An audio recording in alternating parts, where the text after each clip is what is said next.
Welcome back, ladies and gentlemen. We are ready to get into game number 2 here inside of our best of 3 series. Whoever wins this takes the first seed out of this group here, and we did get to see AOE Esports come out with a big statement game.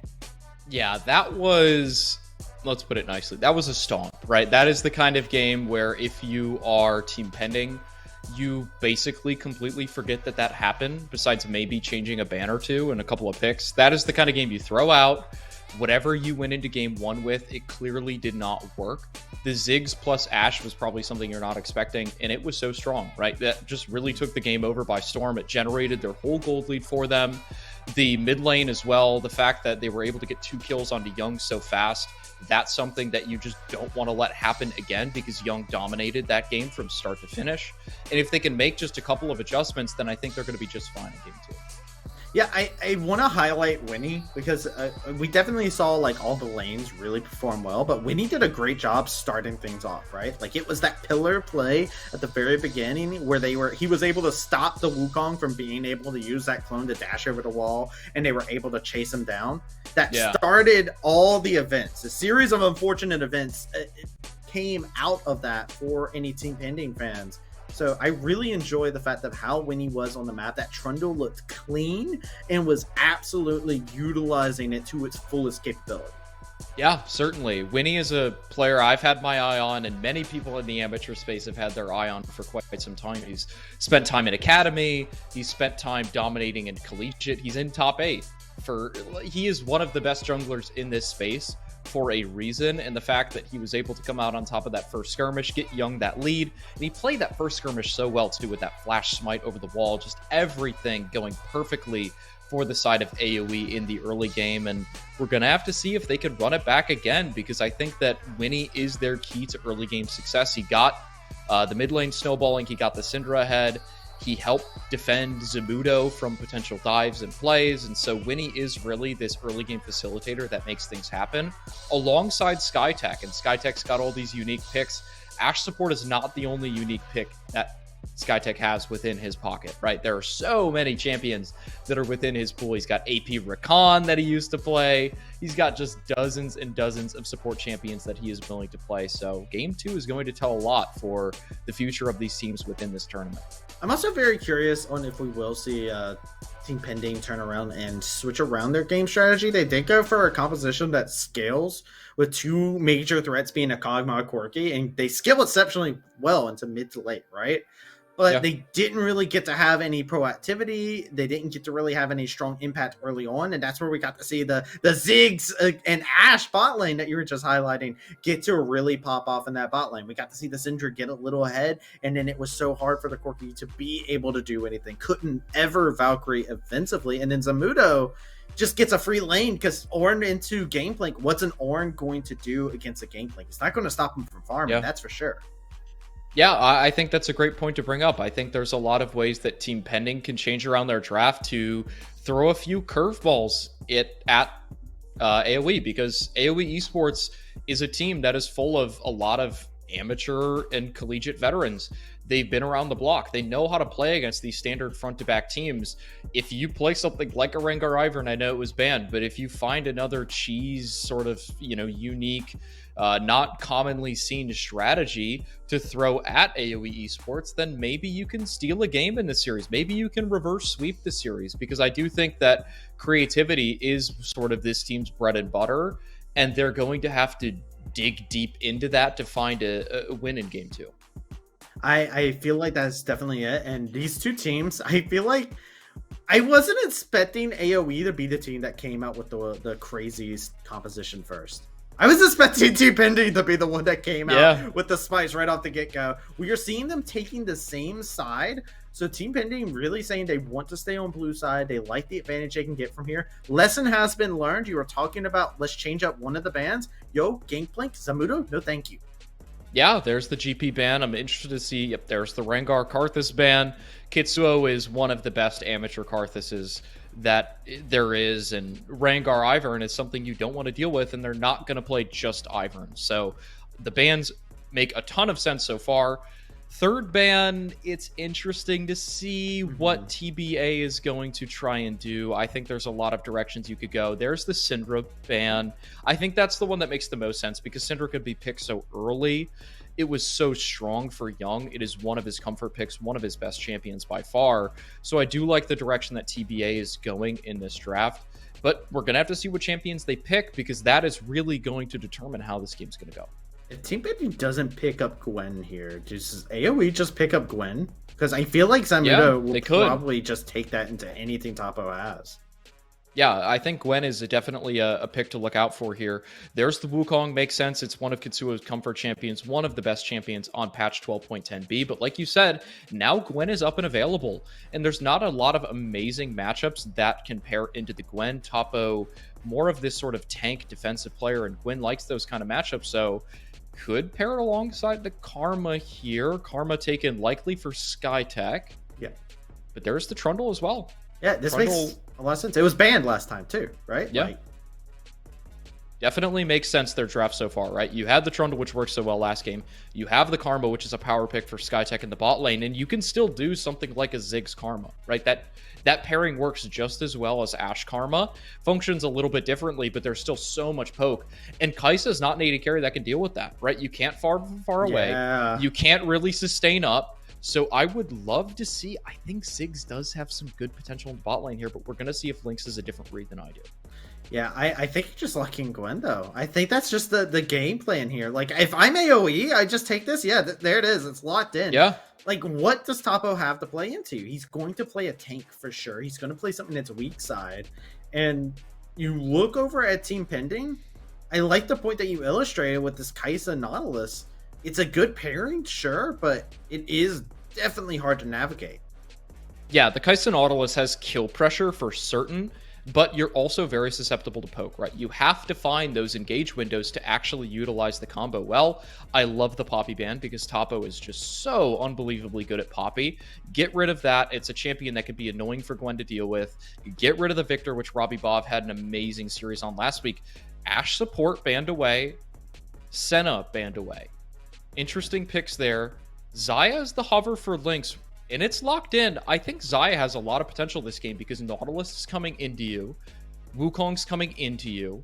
That's a lot of disengage that the Xayah offers, and it's very strong into the champion's pick so far. Rumble is the hover here. That could be something Topo goes for. Yeah, it is a Topo champion here, I believe. He might go for the Wukong, though. That is a chance that he does go for it, and they flex the Wukong up to the top, and they play Rumble in the jungle. Just for that mid-game power spike that it can go for. The Renata lock-in means this is a Karma mid lane. Yeah, that's something we have not highlighted yet. The fact that Karma can go in the mid lane for Young, and this is a pretty well-balanced team composition for the side of AOE esports because they do have the Trundle as well that can sap away stats from the Nautilus, that can make life hard with the pillar for the immobile Kai'Sa and Rumble. You've got the Gwen as well, who can really pick apart these team fights, buy some space for those backline carries. And you've got the Karma, who's just going to be buffing everybody up alongside the Renata. I love the direction that AOE Esports has gone with their team composition. But over on the other side, I do think that TBA has made some much needed adaptations to their team comp. They don't have such a passive bot lane. They've got a Kai'Sa Nautilus that can fight back. They're not going to just be pushed under their turret with no chance of fighting. And you've got Topo on one of his pocket pick comfort champions, not just the stock standard Ornn. It's a champion that can get things going in the laning phase and can actually provide some damage in the team fights. Yeah, the equalizer is just that. It can be such a deadly tool, especially around these objective fights, which we saw AOE go for those objectives quite a bit. So, hey, look, we know where you're going to be at. We're just going to fight you there. Could be a saying that TBA is going into. I'm a little bit scared still, though, if I look over at TBA's composition, just because Kai'Sa does take itemization to get online. Like, you do have to get your itemization going. We've seen a lot of the Kraken Slayer, Serrated Dirk starts that have been coming out here as of late. It's effective. It does damage, but this is... It still takes a bit for it to get online. Now, I'm looking at the mid game for Team Pending, but I don't know if AOE will let them find that. Yeah, TBA is certainly looking towards, 1.5, 2 item power spikes because you've got the Corki who's going to want to go something like the Ludens plus the Muramana, right? You've got the Kaisa who's going to want to go Kraken Slayer plus the Collector, something like that to try and get things going. And 2 items, this team composition is really, really strong, but can they get there? Can they? That's the question you have to ask after game one, man. Like, Yeah. we saw AOE. AOE knows how to control a game, right? Like, Winnie is very exceptional at being able to see how the flow of a game is going to go, and he just kind of reads it, right? Like, he's got those eyes that are just able to see how the game is going to move along and where exactly to be at. He can follow that thread of fate to a successful moment, and now we're inside of match point possibly for AOE. If they win this, they go on as the first seed out of this group. Zamudo. Looking to pick on Zamudo. No flash on him. Chuki's might commit. Oh, I was hoping for a potential Nautilus flash of the wall, but doesn't go for it onto Zamudo. That means Zamudo's going to get out. They get some knowledge of where TBA is invading and setting up some vision of their own. Nothing really exchanged here besides some wards on both sides. Both teams are going to be aware of the enemy jungler's pathing, unless potentially getting creative with your pathing, trying to dodge the wards. I'm actually very curious on why you didn't just do it, because I know a lot of Nautiluses take Headstack Flash anyways. So yeah. You go for honest, it. You drop Zamudo at least low. Keep them in a weird place. I mean, anything to make their carry uncomfortable sounds like a good idea. Yeah, for certain. It is interesting there, but Chugi's opting to save his flash. And it is going to be useful to have Nautilus flash in this lane, right? You can set up plays when the Wukong is pathing down towards you. You can flash auto, you can flash hook. There's a lot of playmaking that Chuki's is going to have on Nautilus. But speaking of this bottom lane matchup, Renata is one of the toughest matchups for Nautilus to deal with. Good little poke in the beginning of the lane, though, setting things off right. But the Renata has a field day into Nautilus. You can poke, you can shield the engage, Nautilus can come into you, and also one fun little interaction, if you use the Renata ultimate, it's going to root with the Nautilus autos onto his teammates, so it is a tough lane for Nautilus to navigate, but it's not unplayable. I also like the interactions whenever there's a hook champion in general, like somebody who wants to engage. You see a Renata and she's just like, nope, as you try to go in, just immediately flicks you to the side. This is one of the most annoying things whenever I'm playing like a hook champion in the Renata. It can be miserable if you're playing against somebody who is adept at the champion. I have to keep our eyes on Skytech on how they play the Renata, because it is an enchanter that takes quite a bit in terms of mechanics. It's a lot more difficult than what you might see at a glance. Yeah, for certain. And I think if anybody's going to be able to pilot the Renata, it is going to be somebody like Skytech, one of the most mechanically proficient supports that we do have within the amateur space. But it seems like Kitsuo's maybe found himself a little bit of a timing to go in the bot lane, and this is where Chuki's holding out a flash is huge. Yeah, he gets the auto, and look, Skytech flicks him to the side. It doesn't matter. They've got their target, and they're looking for him hook, line, and sinker. The heal has already been used. They will find first blood. That's going over to Kitsuo. And Winnie now going in for a interesting little path. He is undetected in the jungle. And the real kickstart of that play is the fact that Kitsuo went unwarded in his jungle. By the time he was on his red buff, there was no more ward on it. Kitsuo one-shots the crab, but he's caught out. Yeah, he is looking for just salvation here. He is going to get the clone, but when he has flash, and he will make use of it, and he gets chomped down yet again. Kitsuo dives around that dragon pit. Yeah, gets the kill, able to invade these raptors as well now, has the smite to secure them. Chuki's, oh, the raptor blocking the hook to save the camp for Winnie, but that's huge, right? Sure, Kitsuo gets the kill, but he does end up going down to Winnie, and we're seeing Winnie just active on the map, constantly looking for trade kills, constantly looking to find Kitsuo in the river. That's the second time in a row Kitsuo's been caught out in the river very early on, but Kitsuo instantly pathing down towards the bot lane. Chuki's looking to set up another play. He still has his flash. They don't know either because of that control ward placement. Skytech is in danger. He has no flash. The flash into auto. This is just beautiful from them. Link's trying to fight back. Gets a nice root, but Masu gets the kill. Chookies gets a nice root. Here's Winnie. He is here as the reinforcements. Is it enough, though? It is a 2v3, but it's just enough to make Team Pending reconsider going any further. Team Pending with a very strong start to this early game. I love the way they're playing around the bottom side of the map. Kitsuo is foregoing a lot of his camps to make sure that his bot lane is able to actually play the lane compared to last game. And that's a second kill onto Skytech. And the Renata can do very well in this matchup, but Nautilus has engaged potential onto Renata like he does against any enchanter. Chuki's leveraging that very well. Kitsuo with his second gank down to the bot side. And now, all of a sudden, you've got almost a 1,000 gold lead opening up for Team Pending. Topo's in a fine spot. He's behind a little bit in CS, but he's going to catch up mostly to Zamudo with this wave. And if you're a Team Pending fan, you're feeling pretty good about how Game 2 is starting. Yeah. Thankfully for Topo, Rumble's one of those champions that doesn't need a lot of gold, right? You just need some pen, and you good. You just put your thumbs up and say, all right, GG, I got my pen. Here's the equalizer. It still hurts, so... is going to be able to do that. And Young is not on something like the Syndra. It's something to highlight. This is a much more supportive champion. Yes, Winnie is able to move around the map just like he did inside of Game 1, but Karma is not going to just straight up hard carry. Yeah, certainly. Young is going to be more of a facilitator this game. Zamudo looking for a kill. Oh, Topo! The Scorch the Flames! Burn him alive! What a play! The Ignite coming in clutch! Yeah, Ignite on both sides. Topo able to weasel his way out of that 1v1. He didn't even have ultimate, right? Zamudo had the ultimate advantage, but he was still able to put in enough damage and flash away from the last part of Gwen's ultimate to secure that. But look at this. Kitsuo and Robbie Bob making their way down to the bottom side. Skytech no summoners, but the wave's not big enough. They don't really have the damage potential to really justify a dive. So instead, they're going to settle for first dragon of the game for Team Pending. They were walking fast, but as they passed, there was a dragon there, so securing that is a priority. We saw what happened when AOE is able to just, walk up and take neutral objectives as they please. Winnie is showing some attention to the top side now, though, and I like this as a move. Kitsuo has been bot side. His tent has been set. He knows what his win condition is, so they're looking to just see if they can breathe some life into Zamudo's lane. Winnie, ooh, yeah, Robbie Bob able to stay just fine with the support of Chukis, and this is really good, right? Chukis is very active on the map early on this game.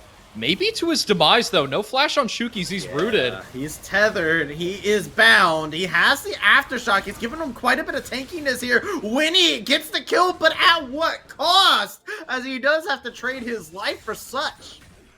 Yeah, honestly, well played. I think Winnie thought that he had just enough damage, but Chuki's able to walk away with just 1 HP. Oh my goodness, Travesty. It is a brawl in the mid lane. Young's not done. He has to use that mantra Q just to dismay. And here we go, the Killer Instinct into the bot side. He's level 6. He's using that hill offensively. He wants him some Lynx, but he's not going to find it. Lynx got those tier 2 boots, and it's just not enough for Masu to catch up. Lynx walks out without having to burn heal. Didn't have ultimate, so he couldn't burn that. And Masu burns ultimate and heal to try and make that play. So, advantage Lynx there. But this game is so scrappy. It's so brawly. And it's because neither team wants to give their advantage up, right? Both teams see the foothold that they've gained in the early game. They want to skirmish around that. They want to be active on the map. Both supports moving around. Rift Herald spawns, and it looks like Team Pending is going to forfeit this over with Kitsuo going down to the bottom side. Now it's up to Winnie to try and use this Herald either to snowball Zamudo's lane topside or to try and get Lynx back into the game on the bot side. I think both are viable, and I think Winnie is going to have a big choice to make, and it's going to depend on the rest of the map state with where he's going to go with this Herald. I'm actually a little scared if he goes top. Rumble is actually a very hard lane to gank if he has Equalizer up. Because if you try to dive him, he just throws it down at his feet. It's like, all right, yeah, come on to the dive. Here in the bot side. As you can see, like you said, it's such a scrappy game, number 2. Yeah, and it shows to me that both teams have the utmost confidence in themselves and in their gameplay, right? Neither team willing to back down from any fight, which means that we're going to be in for a very exciting rest of the series because neither team wanting to give in, neither team wanting to give up any advantage that they have. And so far, it is slightly favoring the side of Team Pending. They do have about a 700 or 800 gold lead and the first dragon, but Rift Herald in the inventory of Winnie means that that gold lead can be equalized at any moment. Kitsuo sneaking his way into the bottom side jungle. It feels like he's finding himself in some precarious spots over and over again, but they might look for a dive on a Young. Young playing it too safe, though. Young is very safe on this Karma. Is going for that Enchanter item, too, by the way. So is definitely leaning into that full supportive Karma in the mid lane. But check it out. Back to the bot lane. Repeat it yet again. The Cyclone goes round and round. Not able to finish it off. And it is going to be a flash blown, an ultimate used. Nothing dropped. No kills in the bot lane. Yeah, no kills again. Another one of these trades in this game where it's just summoners or ultimates exchanged, but nothing really gained concrete on either side. A little bit of a small Raptor invade from Winnie. This should be safely secured. Poke from Robbie Bob, all in top lane. Here we go. We got a little skirmish. It is an overheated Rumble. Looking to see what he can do. Ignite is up for both of them, but health advantage is solidly in the pockets of Zamudo. And look at that. The trade happens. Winnie is sprinting up there. They know they can dive this Rumble. He has no flash. Can they make it in time? No, they can't. That vision was beautifully done there. They were walked over a ward inside the mid lane. Didn't see it. They know it's there now, seeing how the Rumble backed off so quickly. So this is good. They are going to use this Herald top, I think, though, to get some gold into Zamudo. Yeah, you know, off screen, I just noticed it now. The equalizer's on cooldown, which means that Topo actually ulted the last wave to stop that potential dive and tower plate coming in. And AOE sticking around to make sure that they still get it. But Chuki's, that means he's up here in time. Can he find the hook? No, he can't. Mobility boots rush onto Chuki's. You really don't see that too often anymore in competitive play on Nautilus. That's a very interesting choice. Every time I see the words Gwen is immune on my screen, I get mad. I can't explain it besides those words and that sequence. It's terrible for me. I get PTSD. I think I have PTSD, Dylan. Yeah, Gwen is immune. It will traumatize me for the rest of my League playing career. It's just so much fun playing against that champion. Don't say that. It's like playing against Yumi. It's just so much fun. I love playing against Yumi. No, stop it. Stop it. Oh, wait, what's this question? Is this from Twitter? Oh, boy. I think this was our player responses. So, okay. We asked our players, which would you rather fight? 1 horse-sized duck or 100 duck-sized horses? Travesty, which would you rather fight? I fought a horse-sized duck in D&D before. It was easy, so we're going with that. But Robbie Bob is finding himself with quite a horse as well. Winnie coming in, laying into damage, has that support from Young. It is so hard for him to be able to do anything when those two are together. But Chuki's has not given up. Depth charge has been used. Nice use from Skytech to flick Chuki's the other way. And this will be the disengage. Yeah, AoE disengaging that fight very well, but second dragon does go over to Team Pending, so they are starting that soul sack very early on, and they have a great scaling teamfight composition. Kitsuo getting bullied out of his own jungle. Ooh, but he does get the blue buff. He's got Smite. Winnie does not. They might try to play for this top lane turret, though. Topo has ultimate. Wouldn't be surprised to see him maybe use it on the wave.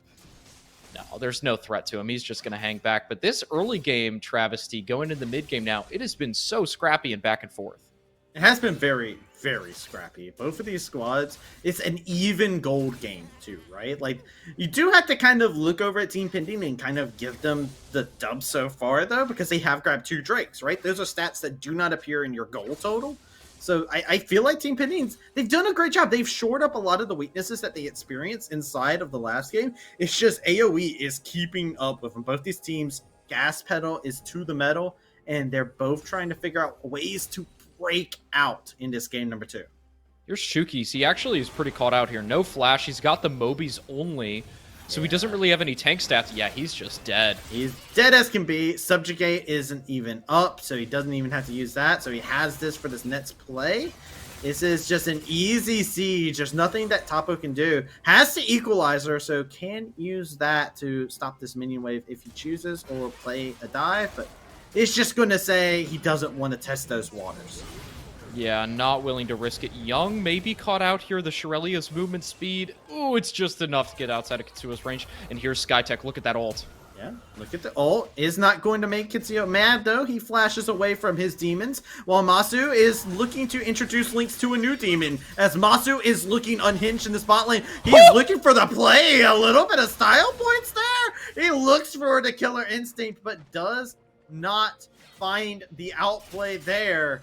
Both AD carries getting out alive, but now we're back over to the top. It doesn't side. stop. Has gone. It doesn't stop. This party never stops. Zamudo trying to see what he can do. Snip aside this monkey, but Kitsu is laying in some good damage. Zamudo stays alive, but the flames are being spit out. Robbie Bob gets dropped. Chucky's coming around the long way. The depth charge is used, but it's disaster-rific, as it is just simply going to be 3 kills going over to AOE Esports. Karma and Renata, their support, they're coming up huge for the side of AoE, and that is how the game gets blown open. And look at this. This is such a good start to the team fight. You have the Wukong Cyclone on top of the Rumble Equalizer, but look at Zamudo. Gets the revive thanks to Skytech's Renata, and from there, it is just lights out. You've got a Renata, you've got a Karma powering up the Trundle, and Trundle is one of those champions who, sure, he's a tanky champion, he's a frontliner, but he does so much damage. He's like a sleeper carry, especially when you pair him alongside Enchanter buff-up champions, and he's got the Karma, he's got the Renata buffing him up, and Winnie is set to take over this game. Well, to follow that up, Winnie is juiced, so you can see that. Honestly, it doesn't surprise me, man. Winnie's Graves is on another level. This guy is so freaking good at Graves. I'm actually quite surprised it hasn't really played a bigger role in this series, but I do think he's just got some read that Trundle is just going to be the best champion here because Tapo is a tank player and Chukis likes to play tank supports. So Trundle is just a freaking good champion to pick in this series, just stylistically, but doesn't surprise me, man. Pool Party Graves, he's juiced. Lordy, lordy. Who's going to get Grievous Wounds first for this Trundle as well? Wait a second. Wait a minute. Wait, why? Wait, no. Oh, the minions. Oh, that's how he died? No. Oh, wow. I didn't realize that's how he died. Oh, man. It's okay. Masu's new to the scene, right? Everybody gets one. Oh, well, right now they're looking to make him fight inside of this. Masu does dodge out on the Berserk, so doesn't get caught with his ill feelings. No gripes to come to pass. No fisticuffs to be thrown amongst the team. Tapo's trying to keep that heat going. We do see Dragon is spawning here in the next couple seconds. Both teams wanting to set themselves up for a position, but there is no Renata ult now. Keep an eye on this Rumble Equalizer. It has to be huge. Oh, here we go. He's going to have to use that Rocket Belt to get out of there, but look at it. The Equalizer position. The Featherfall has to be used, but he's still stuck inside of it. Winnie gets dropped, and the package is fully delivered. They go into the back line. Robbie Bob gets leaked. They find the Renata, but look at Zamudo in the backline. A threat has emerged, and it is a terrifying situation to deal with. Is 3 members enough? Zamudo finds the shields, finds some peels from Young. Robbie Bob dropped down so low, just trying to keep the wave in a nice state. Zamudo is almost at full HP, but Dragon being taken by Team Pending. Zamudo is not going to make it over there. Look at this fight. Look at how it starts out. Yeah, the start for TBA, not the greatest start, right? The Equalizer is largely nullified, but this fight really turns. Look at Robbie Bob's teleport. Right now he's gathering the package, teleports right by the blue buff, and look at the package from Corki. Splits the team fight, able to really just carve up the side of AOE Esports, and this has huge implications because not only is it a team fight win for TBA to get a little bit of gold in their pocket and even out the gold lead, but they get a 3rd dragon. They put themselves on soul point so early on into this game, so now they have 4 chances in a row to get that last Infernal Drake, and their team comp scales very well too, so they can give up a dragon or 2 to try and make sure they're in a good position to get that soul. Agreed, and you know, I'm liking it. We're seeing it. Grievous Wounds has been built, by the way. Rumble said, all right, I'm tired of the Trundle jumping on me. He needs to just get burned down to a crisp.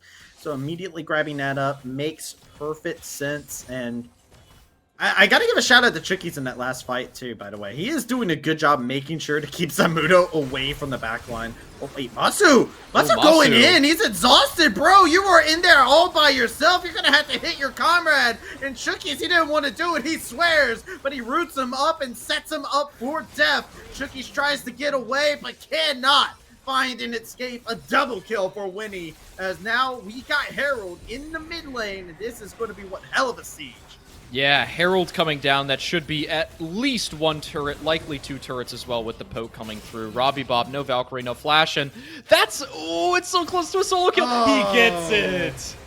Yeah, Knight just enough. Kitsuo trying to use that Cyclone to deter them in the mid lane. Has Robbie Bob here. They killed Lynx, and Lynx didn't ult or heal. I wonder how that happened. That's actually pretty huge because it stops the siege, but that's 2 turrets to AoE, multiple kills to AoE. Now it's a 3,000 gold lead again.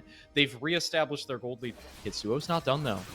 Yeah, Kitsuo is on the run. He's on the hunt, but I don't know if this is somebody he wants, right? These scissors, they're oversized, yes, but he's looking to trim that tail down as Zamudo is in a rough situation, but is not immune from getting thwacked upside the head. Robbie gets mid turret. This game is so back and forth. It's been back and forth the entire time. Gold leads bouncing between both teams, and now it's only 1,500 for the side of AOE Esports. Dragon coming up in 2 minutes. Let's take a breather, Travesty. Take a look at the item inventories for both sides. In the top lane, advantage clearly to Zamudo. 60 CS lead for the Gwen. That means you're at 2.5 items compared to just 1.5 items for Topo. In the jungle, Winnie is huge.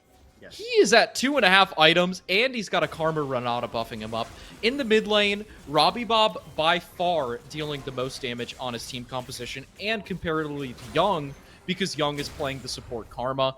The AD carries, honestly, both are pretty behind the pace of the game. Lynx doesn't have 2 items yet. He's very close to it. Masu does have 2 items, but Chuki's caught out again. He gets out. Yeah, the Harpoon, so they're looking for a new target. They've assessed the new threat. No flash, is in a rough place. He is in just a terrible way. The Equalizer has to be used, but it's inside of a choke point. This could be a big fight for them. The Berserk comes in, is laying out a good amount of damage. Masu's over here onto the side, and Winnie is in melee range. Masu has nowhere to go. No way to escape. The rest of the team is cut off completely. Robbie Bob tries the Valkyrie over the wall, tries to see if he can find anybody, but he's in the arms of Winnie. Yet again, he is just so devastated. He is staying in melee range of everyone. It looks like nobody's even touched him. It is AOE coming out on top, and Winnie coming up huge. Winnie is just beating people with his massive club over and over again. Look at his score, Travesty. 8 kills, 2 deaths, 6 assists. He flashes over the base wall to make sure that Kitsuo is dead to secure this Baron buff. And look at how this starts. The Shirelli is coming in to get the movement speed. Lynx actually with a really good offensive Xayah ultimate, but it leaves him exposed to Kitsuo and Masu. He gets blown up, but that trade is worth it because at this point, baby, it's all in the Winnie wagon. It's all on the back of this Trundle here, just beating people over and over again. He takes no damage. Young is able to buff him up so well. Robbie tries to get a piece of that club, but it's just not going to work out for him. And look at this flash. That is a Chad play if I've ever seen one.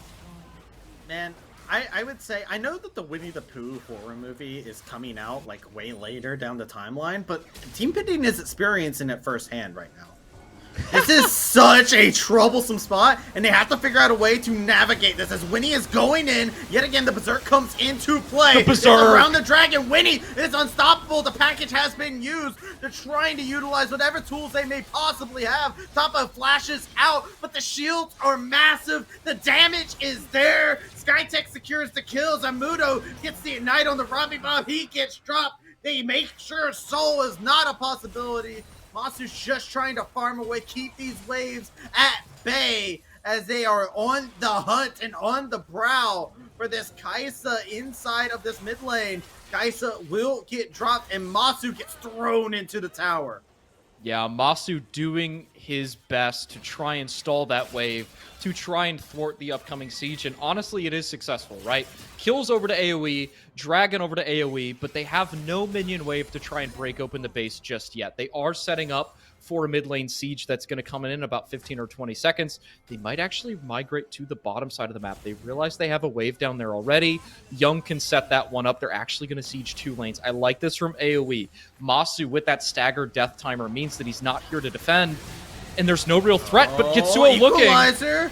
When he is in the midst of it all, he looks completely untouched in the fight. Lynx is going to get dropped though. Toppa finds him, but look at Zamudo getting the kills. He's finding them left and right. Winnie keeps going. That club weighs a ton, and he's bringing it down on the skulls of every member of Team Pending. They are marching into the base. Only Masu left remaining. Inhibitor tower is there on both sides, but they got minions, they got an out. And AOE Esports come out huge. This could possibly be the game. No, they will retreat and count back. Look at this team fight. Base broken open. Kitsuo, look at that. Honestly, it's not a bad engage, and we've seen this engage multiple times. The Wukong Cyclone layered on top of the Rumble Equalizer. But the thing is, there's no Corki package in this team fight, and they're just so far behind.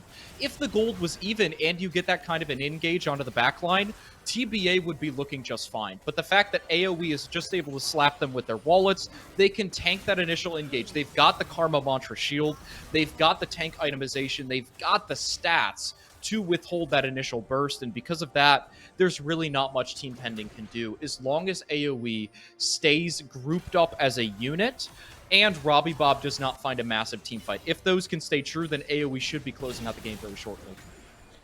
I mean, it's a 10k lead. AOE are looking in good condition to be able to do such. This is about the time that AOE close out game number 1, and you know it's on their mind here in game number 2, especially when they've got multiple raid bosses bearing down. Team Pending might have one last team fight in them to try and tie things in their favor. Robbie Bob hit by the pillar, not going to be enough just yet, but you gotta imagine this defense is coming up very soon as Zamudo is just taking towers for free.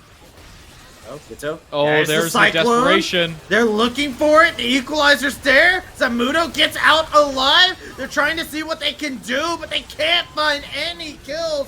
The HP bars are low, but not low enough. Team Pending are getting routed, and it's AOE Esports. They're going to find their way in. They are going to be the first seed out of this group, and TVA are going to have to find another round to secure their tournament life. AOE, huge performance from them, bouncing back after a solid week 1, right? They came out with a 2-1 win last week. This week, just so much more decisive, so much more convincing. And AOE 2-0, and like you said it, they punched their ticket as the first seed in this group. That's got to feel good, too. That game 2 was a very much so more competitive series. We got to see between these two a lot more of what we were expecting from TBA. A lot of the fight that was there, it's just, bro, Winnie is terrifying, man. Yeah, Winnie is so freaking good at this game. And not only that, you pair him alongside Young on a Karma where it just felt like him and Winnie were on the same page that entire game. Young was diving into those team fights alongside Winnie, shielding him, speeding him up, healing him, making sure that Winnie had every tool necessary to take over that game. It was beautiful. It was beautiful, and that's congratulations to AOE. They absolutely came out on top there. I would love to actually just see exactly a chart on exactly what we got in that fight, because I feel like if you look at it, you just get to see Trundle's bar just go across, because he spent a lot of time just autoing inside that fight. I actually look at how much damage he did. He did more than the AD carry.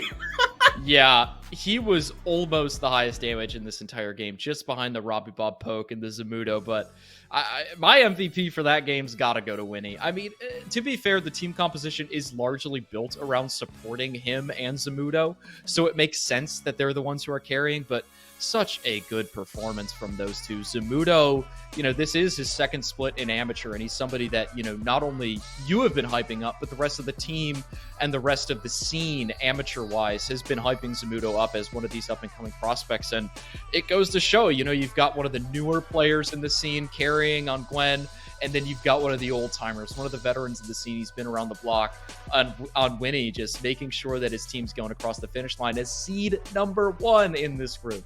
It's crazy. It's crazy. And I'm excited to hear exactly what AOE has to say about their win that they got here. So I believe we are going to take ourselves a short break. And when we come back, we'll be going into a interview with a member from AOE. So make sure you do not touch that browser.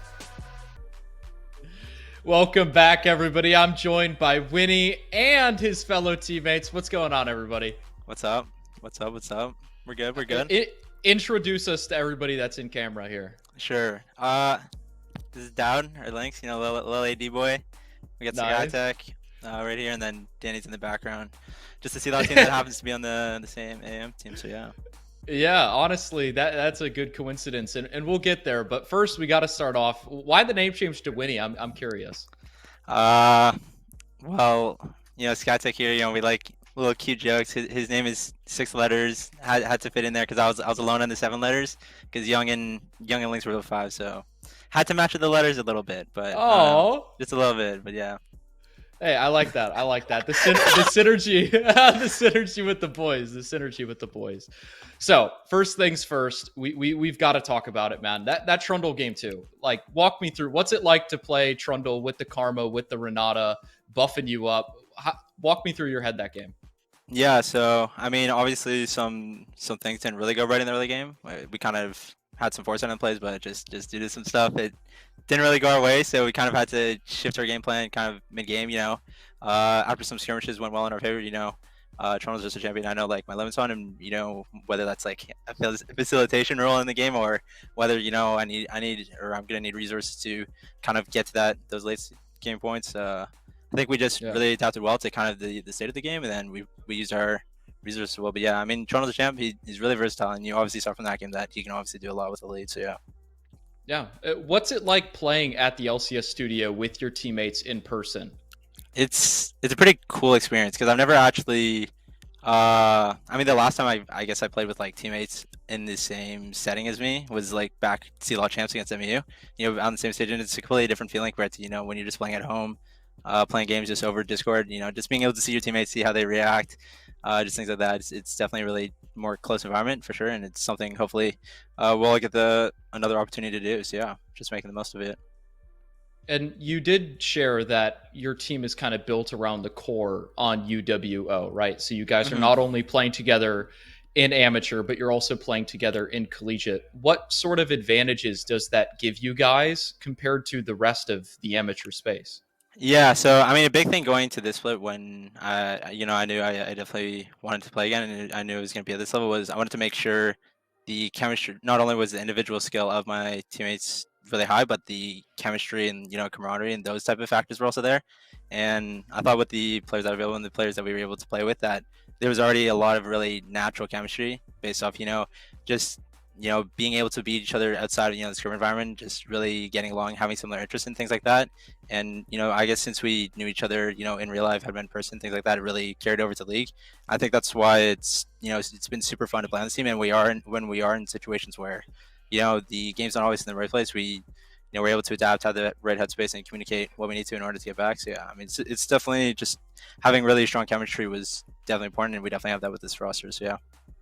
That's great to hear. My last question for you. I had the chance to interview you when you guys qualified for top 8 of collegiate. So making it to the playoffs of the first Proving Grounds tournament, how does that compare to that? And what are you feeling right now with your teammates? For sure. No, I mean, obviously I'm glad we were able to get to this point. I think, going to any split with whichever roster I am playing with, I always have the expectations of, this isn't, the only goal. This is obviously a great accomplishment. It's a good achievement, along the way of kind of, being one of those most dominant, if not the most dominant team in amateur. So yeah, obviously it's a good stepping stone. You saw from this game, there's obviously things we have to work on, and we'll hopefully be able to show that, when the setting changed, everyone, gets back home. There's not like jet lag, things like that, next week when play starts. So yeah, definitely looking forward to that. And definitely looking to have a strong performance there. And particularly in terms of like this match, is really important to me, one, because a lot of the players on that team are also on the collegiate team we're playing on next week. So getting that little mental advantage is, just going into it, it's going to be good. So we're going to own the tiebreaker for the whole week, and we'll see if they can make that change going into the 9th. But I don't think so. So we'll see. That's so fun, man. Any last words, any final shout outs before we head back to the desk? Yeah.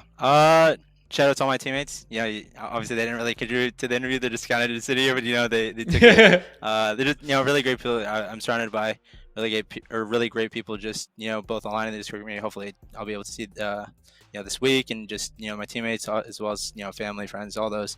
They really help keep me going and just staying motivated, and just making sure I always put a great product on the table when it comes to just during these stage matches. Yeah, shout out to all them. Really great people to have around, and hopefully there's more to come. So yeah. Thanks for joining us, Winnie. Best of luck in your CELO rematch against these guys at University of St. Thomas. I'm rooting for you as a UWO fan myself. Take care, man. Thanks for joining us. Yes, sir. Thank you. Have a good rest of the day. Great. That was great, man. That was phenomenal to hear from Winston, and get to hear all the thoughts and hear how everything's going. It's also great to see all the teammates, packed in there. I know, they're like sardines, all trying to fit into the camera. They've got 4 or 5 guys. I love it. I absolutely love it. And hey, look, it is great to get to see from AOE. And hey, we still have Team Pending still has another shot, right? Like they do have another shot. They were in the upper bracket. They do get dropped down to that lower bracket. So now it's time to see how do they go about things, because they have a rematch on their hands. Yeah, it's going to be very fun to kind of track whether or not Team Pending is going to be able to bounce back in their final match of the group stage, because I do think they have what it takes, but I think AOE may be just a step above the rest of the competition within this group. We'll have to see. But we are going to take ourselves a short break, because we do have DK Crew in Cincinnati Fear coming up here soon. So make sure you do not touch that browser.